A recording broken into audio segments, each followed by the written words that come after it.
99,1. A primeira FM de Salvador, com notícias 24 horas. Um jornal completo a cada 20 minutos. Band News, a primeira só notícia e só FM. Pontualmente em Salvador, 10 horas 12 minutos, e a Band News continua com a série de entrevistas que antecede as eleições. Eleições na rádio Band News FM 99,1. Oferecimento Ford Fiesta Rocan por 29.900 é na Revisa. Nosso tema de hoje é a juventude. Na semana que foi celebrado o Dia Internacional da Juventude, marco instituído pela Organização das Nações Unidas em 99. A data traz aí uma reflexão, coloca em pauta um leque de problemas enfrentados pelos adolescentes, jovens brasileiros, como educação, condições de vida e principalmente respeito aos direitos. Para discutir o assunto, nós contamos com a presença dos convidados Caruso Costa, que é presidente do Conselho Estadual de Juventude, e André Araújo, que é pedagogo, coordenador e educador do CRIA, que é o Centro de Referência Integral de Adolescentes. Bom dia, Caruso. Bom dia, Vilásio. Bom dia, Cristiane. Bom dia, ouvintes da Band News. Bom dia, André. Bom dia, Vilásio. Bom dia aos ouvintes da Band News. Bem, tem um dado assustador aí, de acordo com o mapa da violência que foi feito ano passado, em que 39,3% dos homicídios em geral, 39,3%, tem como responsáveis jovens que estão na faixa etária escolar de 15 a 24 anos. Quais os fatores que podem ser apontados aí como determinantes para o resultado? Começar com a palavra do Caruso Costa, que é presidente do Conselho Estadual da Juventude. Bom, Vilásio, primeiro a gente precisa rever toda uma situação. A gente entende a realidade da juventude baiana, da juventude soteropolitana, da juventude brasileira, e esses dados podem de fato não serem verídicos. Por quê? Porque a gente entende que a situação da justiça baiana, ela ainda precisa ser revista. E por conta de uma série de fatores, a gente entende que a juventude ela está seguindo por um caminho que está sendo protagonista desses crimes, quando na verdade muitas vezes não são. E a gente chega nesses números alarmantes, mas que de fato a gente precisa rever, porque pode ser, que eu acredito nisso, que não seja verdade que os homicídios sejam única e exclusivamente nesse número que você colocou da juventude. A gente pode entender um fato que é verdadeiro. A juventude pode estar sim assumindo esses crimes por conta de uma justiça. Então, a gente tem que repensar e rever esses números. E você, André?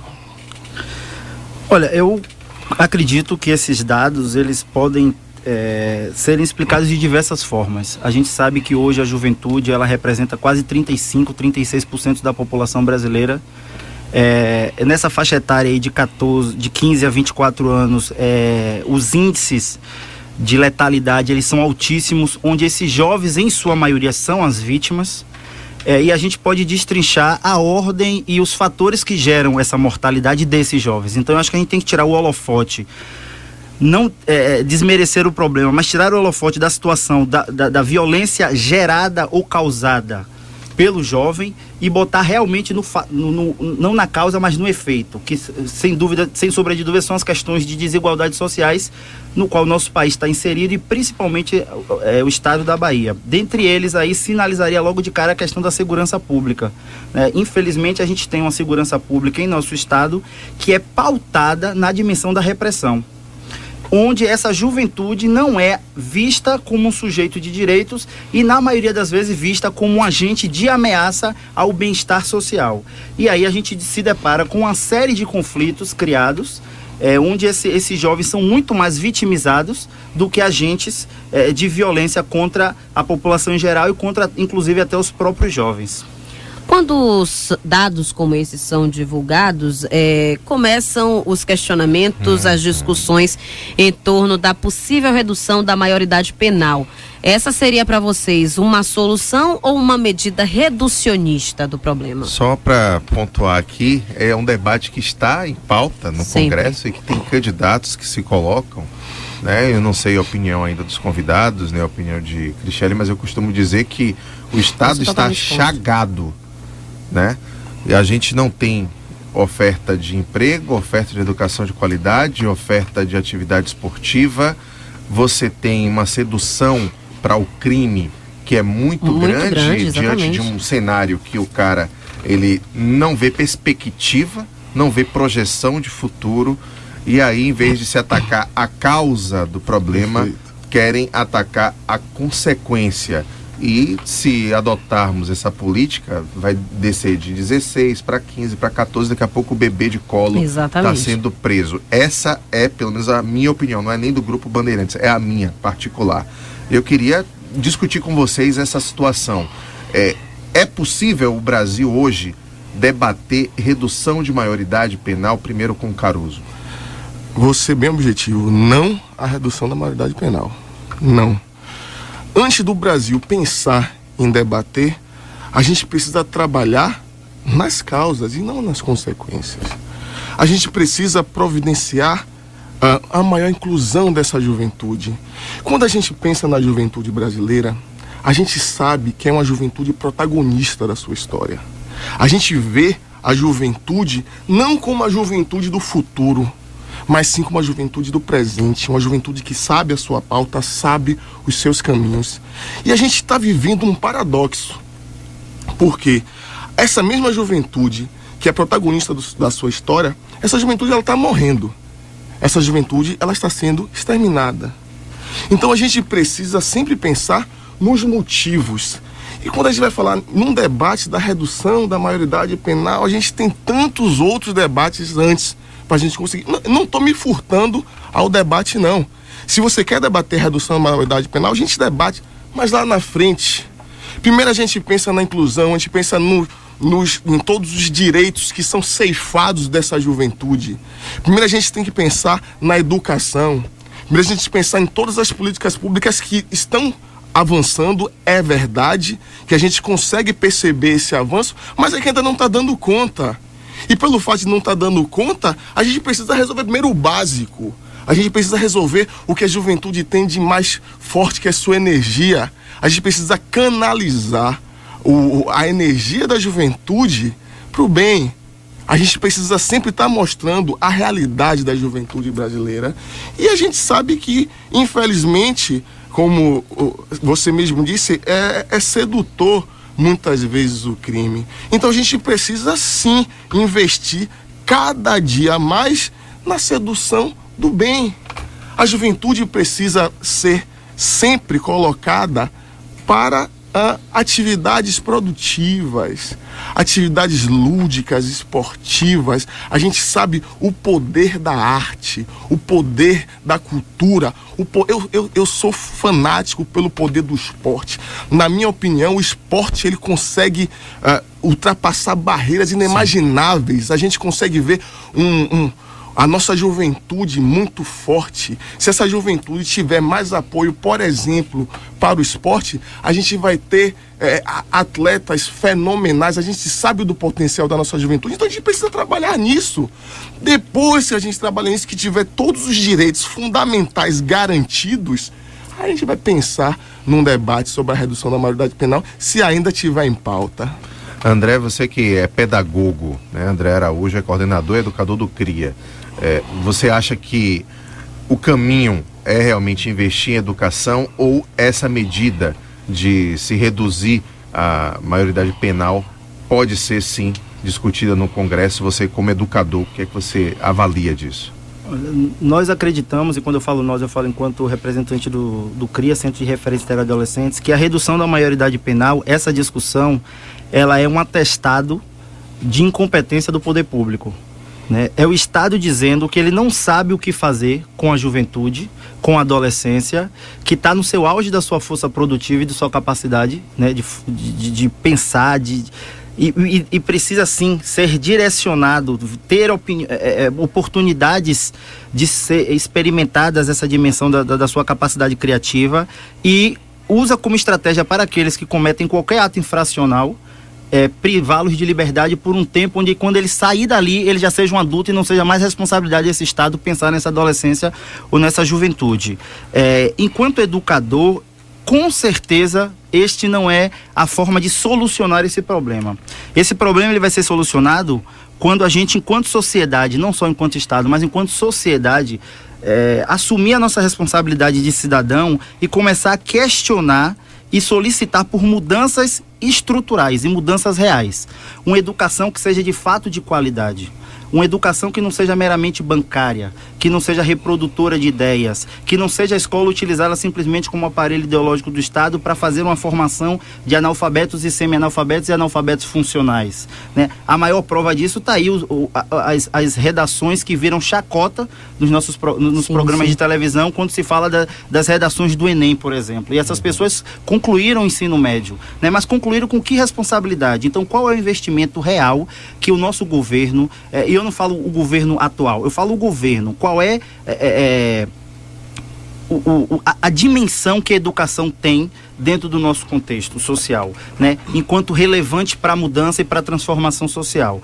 Então, entender essa discussão, eu entendo que falar de maioridade penal é a gente não querer discutir, por exemplo, uma segurança pública que possa ter nos seus agentes de segurança, e aí eu, né, falo especificamente dos policiais, uma discussão sobre a concepção de sociedade, né? Que eles estão inseridos nessa sociedade, que quando eles tiram suas fardas e deixam de exercer a sua profissão, eles são pais de família, eles são irmãos, eles têm filhos, né? Eles são tios, né? E muitos desses são adolescentes. Então eu vejo o outro, a partir da minha noção de individualidade, como algo que não me interessa. Eu tiro o valor da vida humana. A gente também, enquanto cidadão do lado de cá, assume muito o compromisso, aquele compromisso assim, a gente não tem o que fazer, então vamos matar, né? Vamos dar um fim porque ele já roubou, já cumpriu uma medida socioeducativa. Não tem mais jeito. É como se não houvesse mais jeito, e o jeito é punir. Então, e punir tirando a vida. Então, em que dimensão a gente tira o valor real, né, quando se fala de direitos e direitos humanos, da dignidade à vida, e bota em detrimento a uma simples pergunta quando morre um jovem hoje, e nas grandes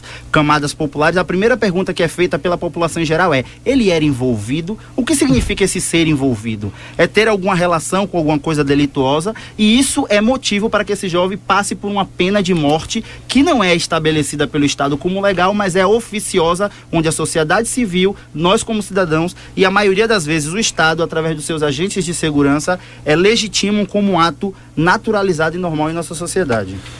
Diga, Cristiane. Vocês falaram muito sobre a importância da educação nesse processo transformador do jovem, né?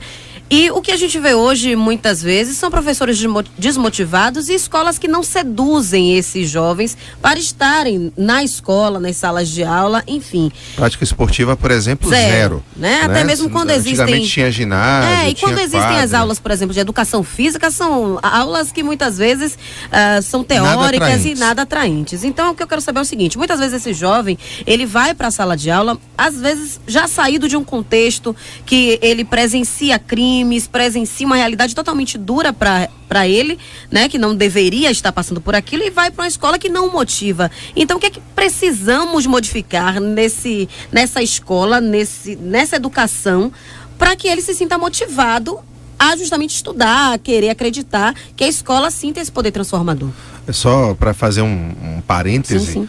Eu vi de um jovem uma vez, né, ele falando: patrão, mas meu destino é cadeia ou lama, querendo dizer que eu ia ser enterrado em cova rasa ou que ia ser preso, dizendo que não tem perspectiva mesmo. Então, já que a gente chegou a esse consenso aqui com os nossos entrevistados, né, de que o caminho é a educação, que essa discussão que o Congresso faz sobre redução de maioridade penal perpassa por uma deficiência do Estado que precisa ser cumprida. Diante do que Cristiane também colocou, qual é o principal desafio do próximo governador do Estado para que a escola, a educação, o esporte, né, resgate esses jovens e consiga atrair eles em vez do crime, em vez de se discutir mais penalidades, começando com Caruso? Perfeito.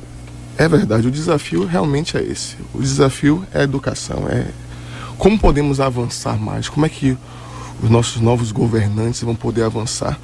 E a gente precisa, uma palavra que a gente está usando muito é seduzir. A juventude que está sendo seduzida pelo crime, ela precisa ser seduzida pela escola. E aí, o que é que a juventude gosta? O que é que a juventude quer? O que é que de fato é a cara da juventude?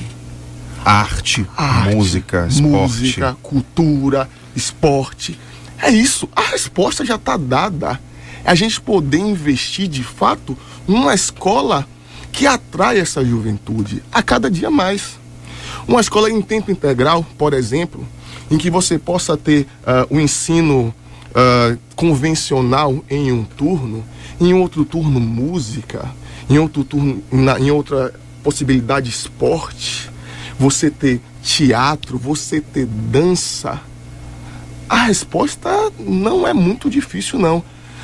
Agora a gente precisa entender como vai se dar esse processo. É simples, é trabalhar nas medidas preventivas. E a medida preventiva para essa chaga que a gente consegue ver, que é o tráfico, é essa. É investir cada dia mais na educação, na cultura, na arte, no esporte da juventude. E isso fortalecendo a escola. Tecnologia. Nossos jovens são apaixonados pela tecnologia. E tem facilidade, né? Você vê qualquer garoto com celular, com tablet. Garoto não, criança, né? As crianças parecem que já nascem sabendo mexer nos aparelhos tecnológicos. Meu sobrinho de 7 anos já domina. Então, vamos investir mais em tecnologia nas escolas. Vamos incluir mais a nossa juventude. A gente consegue perceber que até as lan houses dos bairros populares vivem lotadas. A nossa juventude, a nossa juventude sabe usar a tecnologia, sabe direcionar também a tecnologia para o bem. E se essa criançada, essa juventude, ela for fomentada, a gente vai longe nesse quesito tecnologia também. André Araújo. Gostaria de acrescentar um dado relevante no meu entendimento, quando a gente fala da arte, né? O CRIA é uma organização não governamental que existe em Salvador há 20 anos e que justamente trabalha programas de educação para a cidadania fazendo uso da metodologia de arte e educação através da arte, e com adolescentes de bairros, de comunidades populares da cidade. E uma coisa que a gente construiu como know-how e como experiência ao longo desses 20 anos é justamente perceber que esses jovens, eles não são escutados. A gente constatou isso e constata com muita facilidade. A gente sempre pensa o que é melhor para o jovem pela perspectiva e pelo olhar do adulto. Vem de cima. Né? Vem de cima. A gente quer determinar tudo. A gente quer dizer, olha, é importante fazer isso. É importante que ele vivencie essa experiência. É importante que ele passe por aquilo. Mas a gente tem que entender que acolher de fato um ser humano, e a gente está falando aqui desse ser humano enquanto adolescente e jovem, é escutá-lo e perguntar o que é significante para você. O que é importante para você aprender? O que é que você gostaria que na sua escola tivesse que não tem? É você discutir aquilo que os meus avós discutiram lá atrás sobre o cruzamento das ervilhas de Mendel, o que é que vai dar recessivo, o que é que não vai dar? Ou você discutir a violência que está em torno da sua cidade? Ou você poder discutir a sua cor de pele? Ou você poder discutir acessibilidade? Ou você poder discutir tecnologia? Né? Então entender o que é demanda relevante para aquele jovem naquele contexto, porque pensar em juventude e pensar em adolescência não é a mesma coisa que era na década de 50 e o que é agora em 2014, né? São conceitos atemporais e que se adequam ao contexto social daquele momento. Hoje a gente está vivendo uma situação onde a gente se depara, esse exemplo que você traz, Vilásio, com jovens com essa sensação: eu não tenho perspectiva de vida, a minha vida vai ser ou ser preso ou morrer. Porque esses jovens não estão sendo estimulados a construir projetos de vida. Exatamente. Né? Não se pergunta a esse jovem o que é que ele quer ser quando crescer. Né? Eu quero ser grande, ou então na maioria das vezes, eu quero ser o cara parecido com que da minha comunidade, porque pode andar armado, todo mundo baixa a cabeça, ele quer poder. Agora, é possível discutir nessa sociedade também, focado dentro da escola, questões que estão fora da escola. Né? A violência não é gerada dentro da escola, ela explode, ela ecoa dentro da escola. Ela está sendo gerada nessa sociedade individualista, nessa sociedade que estimula o consumo. Né? Então o menino, ele é respeitado se ele tiver. Você só é alguma coisa se você puder consumir, se você puder ter o tênis da moda, o celular da moda, o boné da moda, a corrente da moda, né? Se eu puder ir pro show do momento. Então eu sou legitimado e sou reconhecido desta forma. E conhecer projetos de vida, construir projetos de vida com esses jovens, é o que a gente faz lá, através das nossas atividades, com inserção desses jovens em experiências de teatro, onde eles levam para suas comunidades, apresentam seus espetáculos e passam a ser vistos pelos seus pares como uma possibilidade de mudança, né, como uma referência na sua própria comunidade para discutir temáticas, seja elas de que nível for. E mais do que isso, é fazer o link da questão da segurança pública, da questão da violência com a educação. É você poder discutir estratégias de negociação de conflitos através do diálogo. A gente, pelo contrário, a gente estimula a mediação dos conflitos com mais conflito. Né? Esses dados que vocês trouxeram no início, eles traduzem isso na maioria das vezes. Né? É a banalização da violência. Então eu brigo com meu vizinho, eu acho que uma forma de solucionar, porque meu vizinho ficou com som alto, é atirar no meu vizinho. Uma briga, um crime passional é gerado por isso, uma briga de trânsito. Então entender toda essa relação, ela é levada por uma sociedade que é individualista, infelizmente. Nós somos individualistas, nós somos consumistas e nós ensinamos aos nossos pequenos, que vão se tornar grandes, a questão da violência como mediação de todos os conflitos. E nós do CRIA não acreditamos nisso e trabalhamos com a outra perspectiva, com a perspectiva do diálogo como mediação de conflito. Pois é, né? O tempo passou rápido pra caramba. Eu queria Conversa boa é assim. agradecer, né, ao Caruso Costa, que é presidente do Conselho Estadual de Juventude, e o André Araújo, que é pedagogo e coordenador e educador do CRIA, que é o Centro de Referência Integral de Adolescentes, e as considerações finais aí. Muito obrigado pela participação, Caruso. Eu quero agradecer a oportunidade e nas minhas considerações finais, Vilásio, eu quero lembrar que a juventude baiana não é uma juventude. São juventudes. Nós temos uma diversidade de jovens, que a juventude da periferia não é a mesma juventude dos bairros nobres. E a gente precisa sempre estar atento a isso. A gente precisa entender que cada realidade é uma realidade. E a gente precisa cada vez mais fortalecer a nossa base, a nossa juventude periférica. Incentivando, por exemplo, que o ensino, o estudo, não termina no segundo grau quando conseguem ingressar no segundo grau. Um grande desafio é fortalecer as universidades estaduais, as universidades federais e incentivar a nossa juventude a seguir a carreira acadêmica. Não podemos nunca limitar a nossa juventude periférica, porque a juventude que tem condições financeiras, a juventude da classe média, ela não é limitada, muito pelo contrário.